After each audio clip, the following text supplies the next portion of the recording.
أعوذ بالله من الشيطان الرجيم. بسم الله الرحمن الرحيم. والعاقبة للمتقين ولا عدوان إلا على الظالمين.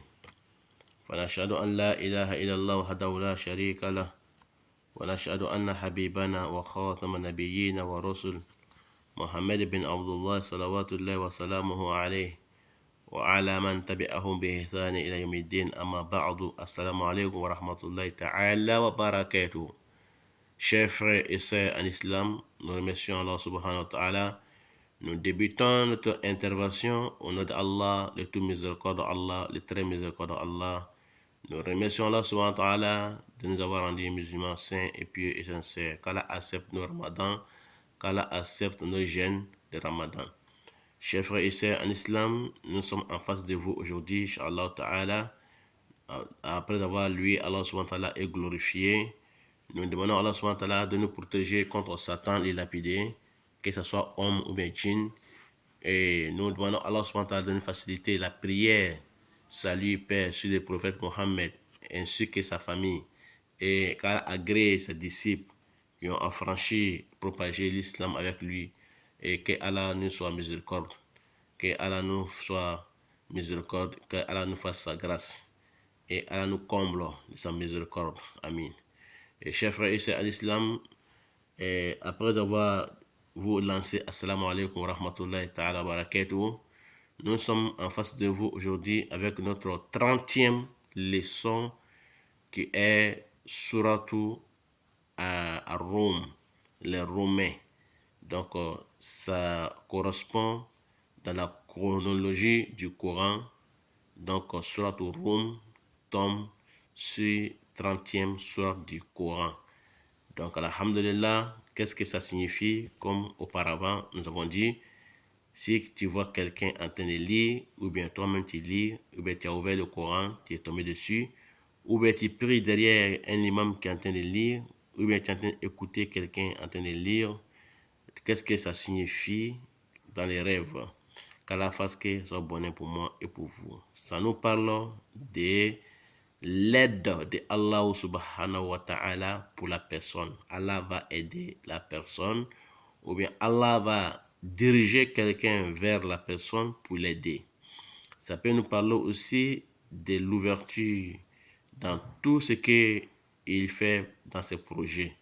S'il a un projet, Allah lui facilitera, il va avoir une ouverture, il va avoir un issure pour ses travaux. Il va avoir un issure, il va avoir une sortie, il va avoir un aide et une ouverture. Donc, ça peut nous parler aussi, chers frères et sœurs, de la descente de la baraka dans la famille des réveils ou dans les pays où les réveils se trouvent. Donc, ça peut parler de la baraka. Allah va faire descendre sa baraka dans les pays ou dans la maison du réveil. Donc, ça peut nous parler aussi de la mort des présidents dictateurs, les rois dictateurs, les chefs dictateurs, les chefs qui sont injustes, les présidents qui sont injustes, et les présidents tyrans, les rois tyrans, les chefs tyrans. Ça parle de leur mort, ça parle de leur chute, la chute de leur présidence ou de leur gouvernance. Ça peut nous parler aussi, chers frères et sœurs, en islam, de la foi de la personne. La personne va voir la foi augmenter, Allah augmentera sa foi et il va avoir un remerciement de Allah subhanahu wa ta'ala. Il sera quelqu'un qui va remercier Allah ta'ala. Il va remercier Allah subhanahu wa ta'ala dans sa miséricorde. Il va remercier Allah subhanahu wa ta'ala dans ses barakas que Allah subhanahu wa ta'ala lui a donné, qui est comblé. Donc, il sera quelqu'un qui sera un homme remerciant Allah subhanahu wa ta'ala. Il va reconnaître la miséricorde de Allah. Il va reconnaître la baraka de Allah subhanahu wa ta'ala. Il ne sera pas un homme ingrat vers Allah subhanahu wa ta'ala. Ça peut nous parler aussi, chers frères et sœurs, en islam, du voyage ou d'une immigration. Donc, un homme qu'on appelle un commis voyageur. Un commis voyageur veut dire celui qui sera un homme chargé de voyage. Il sera chargé dans des missions, dans les pays. Il sera un homme missionnaire.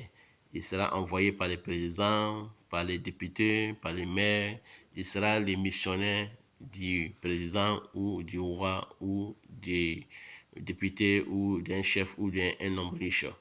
Ça peut nous parler aussi, chers frères et sœurs, en islam, des mariages de la personne et le respect de la personne.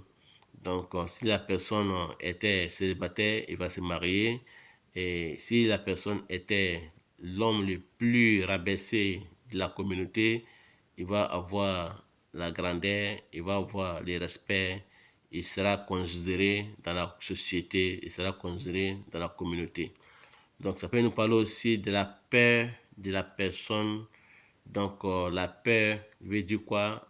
Peur de Allah, la crainte de Allah subhanahu wa ta'ala, ou bien il va craindre les gens, il va avoir peur des gens, il va avoir peur des gouvernements, il va avoir peur de ses proches, il sera quelqu'un de méfiant. Donc, ça peut nous parler aussi de la sincérité de la personne, et la personne qui appelle les gens vers Allah subhanahu wa ta'ala. Il sera quelqu'un qui va faire la da'wah, qui va appeler les gens vers Allah subhanahu wa ta'ala, qui va être un homme conseiller du président, conseiller du roi, conseiller du maire, ou il sera un homme chargé du conseil des gens. Il sera un éducateur. Donc ça peut nous parler aussi, chers frères et sœurs en islam, aussi le rabaissement de la force et la baraka de la personne. Ça dépend de la façon qu'il a vu les versets dans le Coran. Si les versets parlent de la miséricorde, ça parle de la miséricorde. Si ça parle des châtiments, ça parle du châtiment.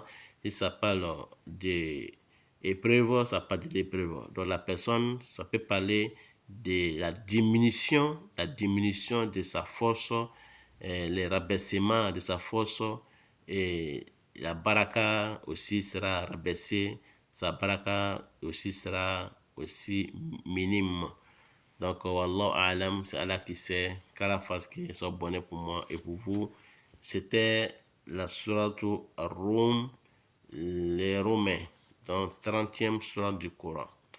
Après, nous allons passer, Inch'Allah Ta'ala, sur la sourate Luqman, qui est 31e sourate du Coran parmi les 114 sourates. Sourate Luqman, qui est le prophète ou messager Luqman, parce qu'il y a divergence entre les savants sur Luqman. Certains disent que c'est un prophète, certains disent que c'est un messager. Mais alhamdulillah rabbil alamin, quel que soit le problème, Allah subhanahu wa ta'ala a descendu une sourate à son nom, comme il a fait descendre une sourate au nom de Mariam et au nom de Mohammed sallallahu alayhi wa sallam. Donc on ne verra pas sourate Moussa, on ne verra pas sourate Daouda, mais il y a sourate Ibrahim, il y a sourate Mariam, il y a sourate Mohammed, et puis il y a sourate Luqman. Vous voyez? Donc Luqman, c'était quelqu'un de préférence, quelqu'un d'exceptionnel, que Allah lui a donné beaucoup de hikmah. Donc la sourate Luqman nous parle de beaucoup de baraka et beaucoup de choses. Donc les savants nous expliquent une histoire. Un jour, Luqman alayhi salam, pour montrer à son fils comment Allah subhanahu wa ta'ala va lui donner la hikmah, et puis il va transmettre cette hikmah à son fils. Donc nous allons parler, Inch'Allah, très prochainement sur Surat Luqman.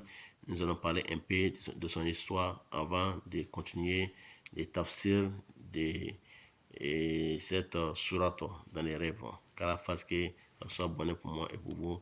Donc Luqman était un prophète ou un messager ou un sage. Wallahu a'lam.